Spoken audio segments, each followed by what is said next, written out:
Hi, my name is Amber Robinson. Today I'll be providing a lecture surrounding the topics covered in Chapter 5, pages 59 through 524 from the textbook McGraw-Hill's Taxation of Business Entities of 2026. For the sake of congruency, I'll be starting on page 58. For my executive summary, I'll be reiterating the definition of book tax differences and why it's important for companies to look at this. Also, as well as how this relates to the rest of my topics pertaining to dividend ownership, stock ownership relations, goodwill acquisition, corporate specific deductions with associated book tax differences, taxable income summary, corporate income tax liability, tax compliance, and then we'll go over the conclusion. Again, a book tax difference is the difference between a company's financial accounting income and its taxable income. Again, the discrepancy arises because the rules for preparing financial statements governed by GAAP differ from the rules used for calculating taxes governed by the IRS. Okay, and again, the corporations will see the book income tax differences as favorable versus unfavorable, and then there's two book tax differences, which is permanent and they never reverse, and as well as temporary, which they reverse in subsequent years. This is important because it provides the ability for companies to figure out their income tax expenses, as well as defer any necessary tax assets and liabilities, which account for future tax consequences of temporary differences. Corporations that have stock ownership in other companies may receive dividends, and for book tax purposes, the dividends received are included in the gross income, whereas for financial reporting purposes, how to allocate the dividends on the books is dependent upon the receiving corporation's level of stock ownership and the distributing corporation. The general rules of this is considered. So if the receiving shareholder corporation owns less than 20% of the stock of the distributing corporation, then a dividend received is included in both book and taxable income, and there's no book tax difference on the dividend. Also, if the receiving shareholder company is holding the stock for trading, and it also intends to sell this stock in a short period, then a shareholder corporation includes the unrealized gain or loss of that dividend income in their book income, but not their taxable income, and this is considered a temporary book tax difference that will reverse when the stock is sold. Now, if the receiving shareholder corporation owns less than 20% of the stock of the distributing corporation, but no more than 50% of that stock of the distributing corporation, then the receiving corporation allocates a pro rata portion of the dividends on their book income under the equity method, in which they may create a temporary favorable or unfavorable book tax difference for what's reported on their books versus what's on their return. And last but not least, if a company owns more than 50% of the distributing corporation stock, the financial books are usually consolidated and the intercompany dividend is eliminated, and that's beyond the scope of this discussion as to how that's treated for book tax differences. If a company receives stock from another corporation in a cash transaction, the tax basis is unchanged. For self-created intangibles such as patents retain a tax basis of zero, although they're written up as for market value for book purposes, and any residual amount will be added to goodwill. Like mentioned in previous chapters, it goes through an impairment test, and companies can amortize the goodwill in the books for over 10 years. The book difference doesn't arise until goodwill is written off as impaired, and this book expense creates a permanent unfavorable difference. Less frequent situations can occur when a business may acquire the assets of another companies directly in a taxable transaction. The assets are assigned a tax basis equal to the fair market value, and any boot or excess paid over the fair market value, whether it's tangible or intangible, is allocated to tax goodwill and amortized over 15 years. So this results in a goodwill having both a book basis and a tax basis. There could be no difference on the book or taxes, but alternatively, it could cause a book tax difference due to the way that the purchase price is computed. So when the receiving company amortizes the goodwill for tax purposes, the book tax difference is favorable, temporary difference, and could get complex in nature. But if the company writes off the goodwill as impaired in a future period, the excess off goodwill impaired over the remaining goodwill tax basis will result in an unfavorable temporary book tax difference. So there's an example in the book that provides a good synopsis of this, and as you can see one on the screen. So now we're going to go over some corporate specific deductions with associated book tax differences, as you can see here on the screen. We'll start with stock options. When a corporation compensates their employees in the form of stock options, it comes to tax purposes. The tax treatment to the company and the employee depends on if the stock options are the less common incentive stock options or the non-qualified stock options. Companies do not deduct the compensation expense from their taxes for incentive stock options. So for non-qualified stock options, they are deducted for tax purposes from the bargain element, which is the difference between the fair market value of the stock from the exercise price of the option as a compensation expense in the year that the employee exercised the stock option. For book purposes, corporations are required to recognize the book expense for the stock options that they grant, having to estimate the fair value of the options on the grant date, expensing the value of the options as employee compensation over the employee's vesting period or service period that the employee worked for the company. For ISOs, the book compensation expense is an unfavorable permanent difference. NQOs can generate both temporary and permanent book tax differences, however.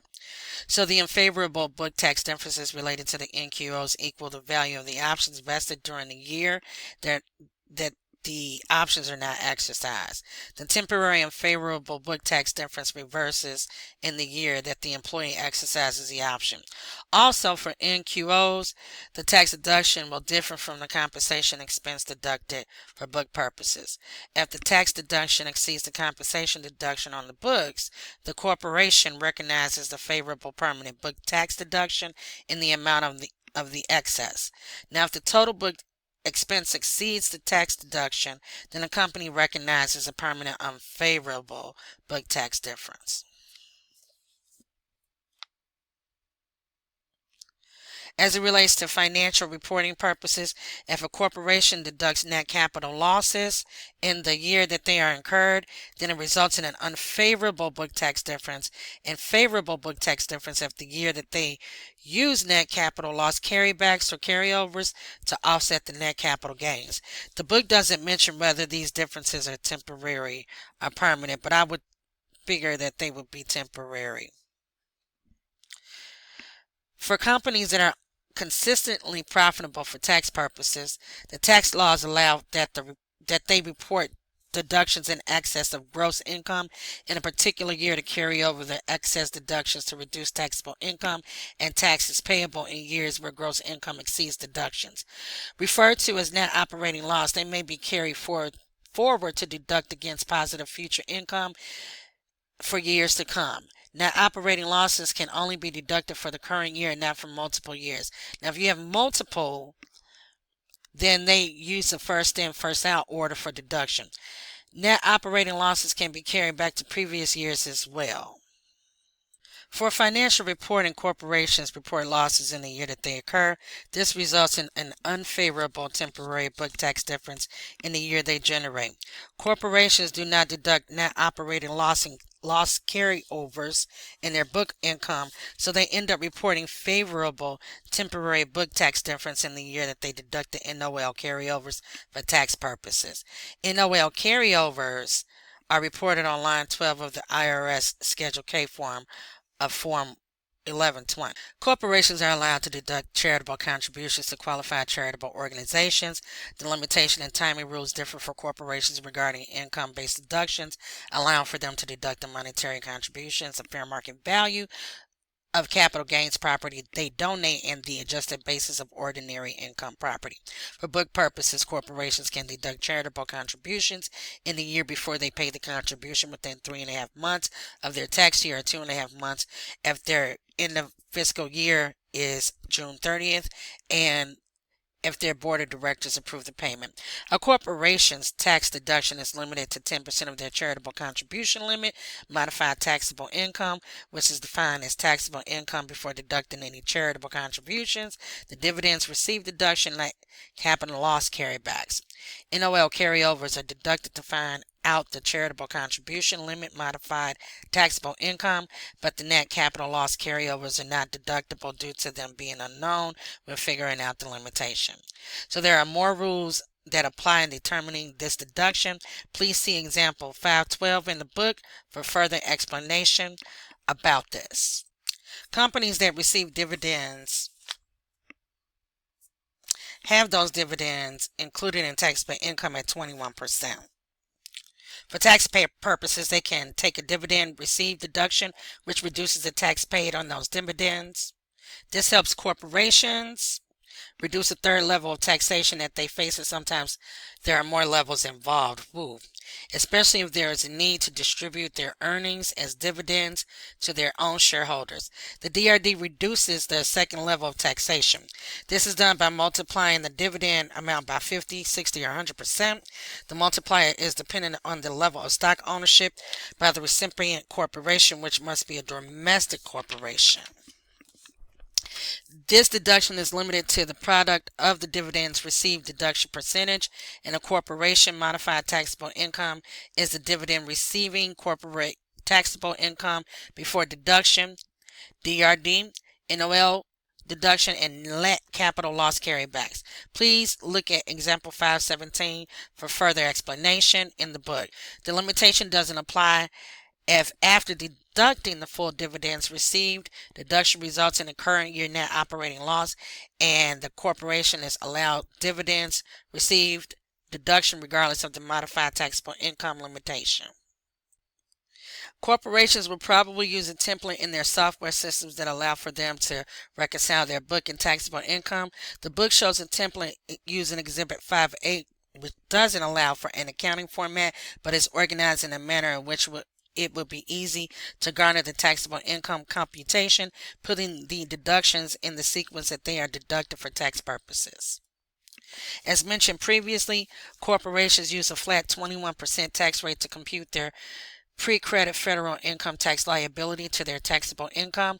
Now, some corporations may be subject to alternative minimum tax. With the AMT provisions, a corporation's tax liability is greater of the regular tax liability, or 15% of the company's adjusted financial statement income for that tax year. Now, AMT applies to corporations with an average of annual adjusted financial statement income over $1 billion for the previous 3 tax years. As shown here on Exhibit 5.9 and 5.10, again, taxable income for corporations is reported on Form 1120. This form includes the schedule for corporations to report their tax book differences on Schedule M1. And in conclusion, book income versus tax income, it's not always the same thing. I had no idea there was a distinction. When it comes down to charitable contributions and looking at the book tax differences, in order to get to that end result for taxation purposes, it's rules on top of rules on top of rules. And then when it comes down to taxable income versus book income, it's really not a one-step math problem. There's a lot to be taken in consideration when it boils down to it. Thank you so much. This is my conclusion, and have a wonderful day.